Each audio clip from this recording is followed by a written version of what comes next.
Welcome to the Pro Life Gen News for today, or as I call it, Pro Life in Your PJs.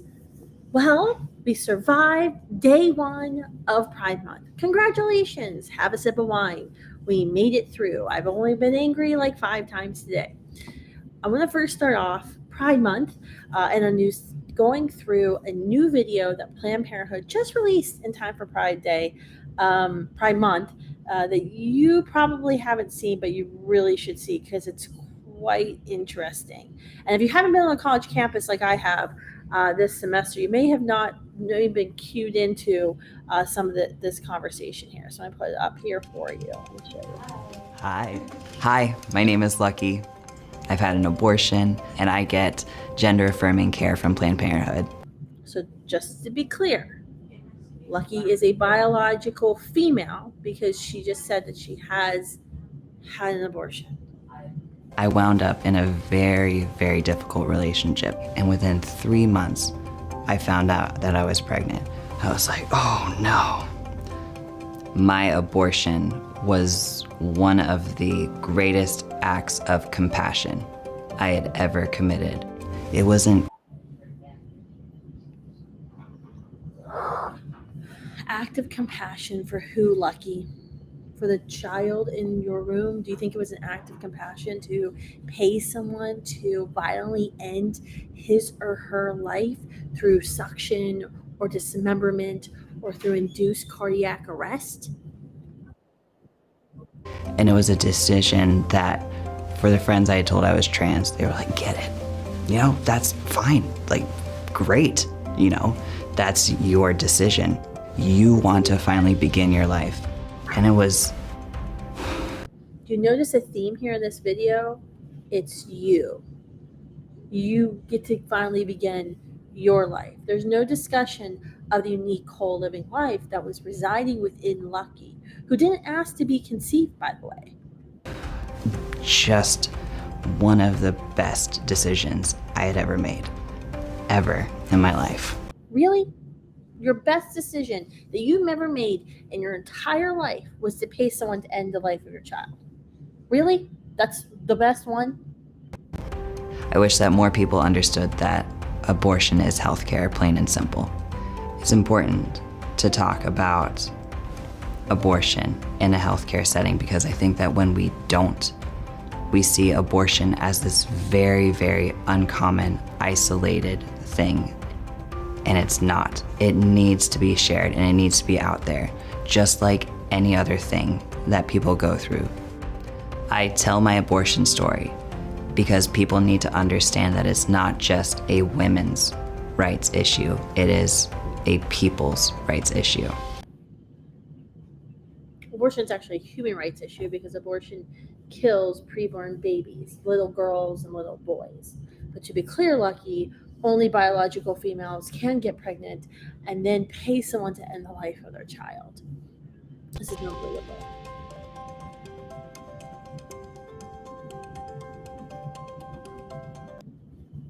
So this is what Planned Parenthood has been all about. They've been sharing stories like this on their Instagram channel, trying to get rid of what the quote abortion stigma. And I think what we saw here is their attempt to welcome in Pride Month by once again confusing people about what gender really is and who we really are as women and men. It's sad. And the thing we have to understand is that it's not just something of like you can go, okay, well, that's just certain people are confused. It's actually getting worse. I'm going to show you this Glamour magazine, the Glamour UK. This is their like trans, pregnant, proud. Their cover image is this woman who's pregnant, who has gender dysphoria, who is gender confused, and says that she's a he, and is about ready to give birth. I was actually at UCLA. Very hard school to get into, a well-known school, in end of April. And I actually had a male student, come up to me and argue with me when I said that men can't get pregnant. And he said, yes, they can. Yes, they can. And I said, okay, are you talking about trans men, biological females who claim to be a man? Is that who you're talking about? He's like, no. biological men can get pregnant. I was like, sir, that is impossible. What is the one organ that you have to have? What's the thing that you have to have inside of you in order to get pregnant, to gestate human life? It's a uterus. He didn't know that.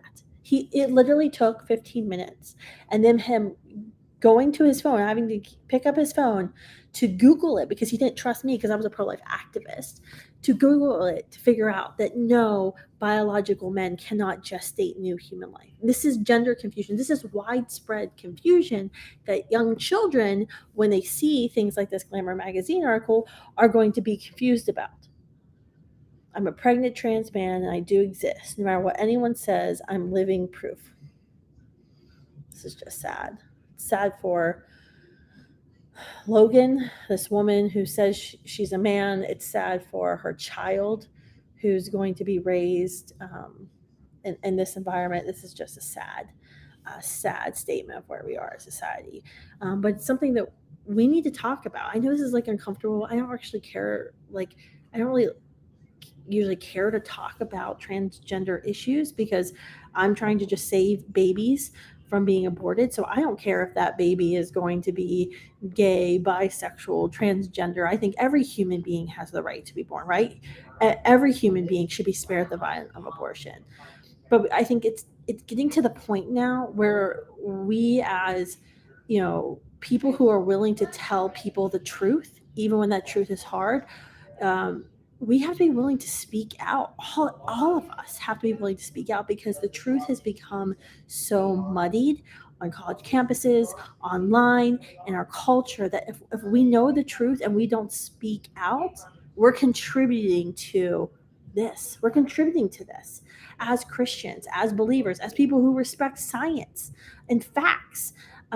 It's no longer a place for us to just remain quiet or stay in our lane. And when you think about this as a whole of where Planned Parenthood, why is Planned Parenthood doing Lucky's story? Well, Planned Parenthood is the leading provider of wrong sex hormones in our country. And it's been a way. We know Planned Parenthood just announced they're laying off staff. We know from pro-abortion organizations that abortion numbers are down in our country, at least 5,000 fewer abortions a month. And that was after Texas's heartbeat bill that went into effect before the Dobbs decision reversing Roe, which we know is saving 60,000. So we're talking about like 120,000 babies who may survive and may be born this year, who have already been born because of pro-life laws, because of the reversal of Roe versus Wade. So Planned Parenthood, who gets money from abortions, is now losing money. But don't worry, they already had a plan. Their plan for a post-Roe America was chemical abortion pills, which I'm going to talk about next, and wrong sex hormone treatment. That's why the intersectionalism of the left demands that they all stay together on this issue, which it doesn't make sense in many regards. But this is the result of that. And when you think about Planned Parenthood's founding and their founder, Margaret Sanger, who actually didn't believe in abortion, who Planned Parenthood, even into the 1960s, said abortion killed a baby. Planned Parenthood was founded to sterilize people, the unfit masses, people who Margaret Sanger and other eugenicists believed shouldn't have the right to reproduce. People like my family who were poor and came through Ellis Island, people who had low IQ scores, people with certain skin colors, that they felt shouldn't have the right to reproduce. So they wanted to use positive eugenics as well as negative eugenics, which is like forced sterilization, in order to discourage overpopulation from these unfit populations. This is why, when you look at the grand scheme of things, why wrong sex hormone therapy fits so well with Planned Parenthood's mission statement and their original founding, is because these drugs that so many men and women are taking can actually make them infertile. And that's why young children, this is especially concerning when young children identify as trans at 12 years old and they're being put on puberty blockers to delay puberty, and they say, oh, it doesn't have any effects, but we actually know it has tremendous effects and actually can chemically castrate our generation. And this, by the way, this ain't the time to do that. We are in a population decline. For the first time in our founding, America's founding, we are below replacement rate, which was 2.1 babies for every female. We're now down to 1.6.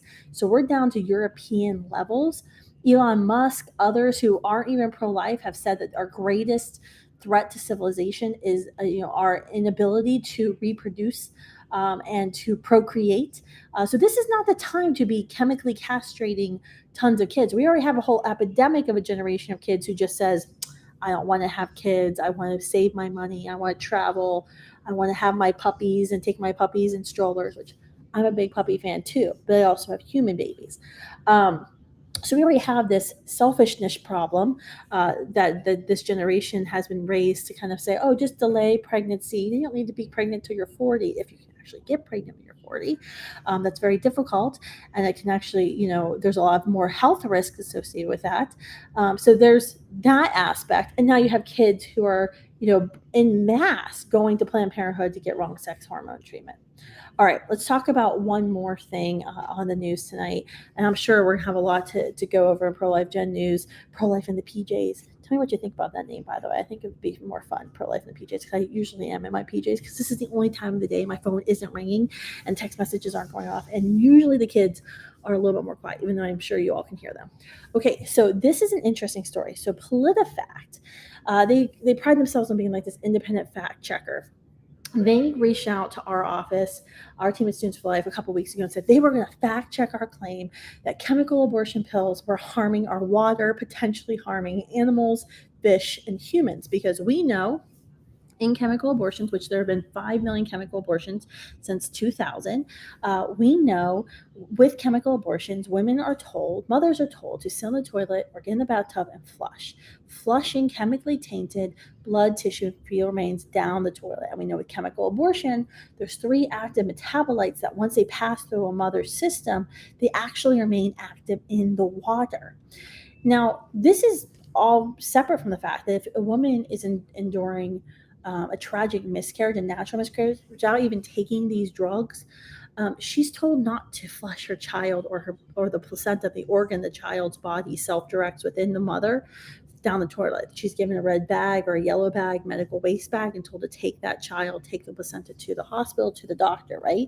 Because we know in our country, you can't just flush human beings or body parts down toilets. That's like really bad. There's like lots of rules about, if I would go get my arm removed today, I couldn't request my arm back from the hospital to come home and bury it. No, that, there's like drilling into bedrock that has to be done for organs and limbs.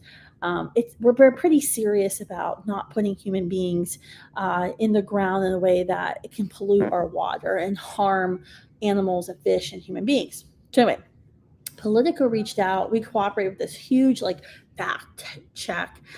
They came out with this article today. Anti-abortion advocates turn to the environment. Is mifepristone a wastewater threat? It's really interesting. So I'm looking at kind of a report we did after reading their whole PolitiFact article on Students for Life's citizens petition to the FDA in April, saying, hey, look, 5 times you have failed to investigate wastewater and the effects of chemical abortion drugs in the wastewater. And we've proven that, right? So PolitiFact comes out. They've got some of the people that they quoted extensively in this article are actually known abortion supporters. One of them, Nathan Donnelly, Center for Biological Diversity. He and his sister openly talk in the New York Times. His sister has openly petitioned Joe Biden to promote more chemical abortion pill use. They're both pro-abortion supporters. There's a lot here. But what was interesting about this whole article, and for that, it's like using big tobacco to say, oh, well, cigarette-related lung cancer, it's not a big deal. That's, whatever. The incentive just isn't there to do it properly. But the bottom line gist of this article is don't ask, don't tell. And that's what they proved, that there actually hasn't been a lot of valid or any U.S. testing. Our citizen petition to the FDA actually relied on a Czech Republic study. There was a Nile River study. We've used overseas studies where scientists have actually studied mifepristone, the first drug in the abortion pill cocktail, in the water. We've had to use those studies because there aren't studies in the U.S. PolitiFact proved that there aren't sufficient studies. Their summary was, though, because there hasn't been efficient studies, and because the scientists that they interviewed said, yeah, there's lots of chemicals in our water, there's lots of pharmaceuticals in our water we should be worried about. Because of those two factors, they say we shouldn't be worried. Like, we should just like trust them that this isn't something we're worried. But they proved that we haven't had studies on this issue. Okay, so there hasn't been studies on it, and they proved and they've said that yeah, there's lots of pharmaceuticals in our water. Don't ask, don't tell is not what I want to hear when it comes to water safety, the water that I'm consuming, my children are drinking. It's kind of crazy what they found. I mean, what they found was there's no good U.S. testing on mifepristone and chemical abortion drugs in the water, which we have been saying, which is why the FDA has failed to do this and why we're raising this a big issue. The second thing they proved was that other pharmaceuticals are definitely in the water. Disgusting. And the experts that they interviewed many of them are pro-abortion, shock, and they told us basically to trust them, but not to verify. Not very comforting to me. Even if you support abortion, this is not an argument for polluting our water with medical waste. Pollution should be something that it harms everyone, right? Pro-life or pro-choice, it's indiscriminate. This is something that everyone should be focused on. So I would encourage you to go to thischemicalabortion.com, learn more about chemical abortion pills, how they're harming the environment. We have a docuseries you can share.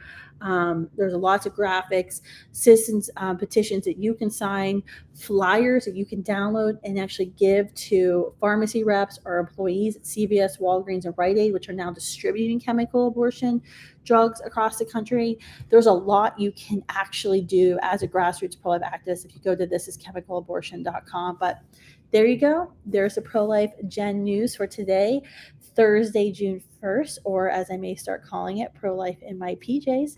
Hope you have a great evening. We have a lot more to go through. I had to cut a bunch of stories out because I didn't want this live stream to go too long. But stay tuned. I'll be coming to you once again every weekday, Monday through Friday, sometime at night when my kids are good.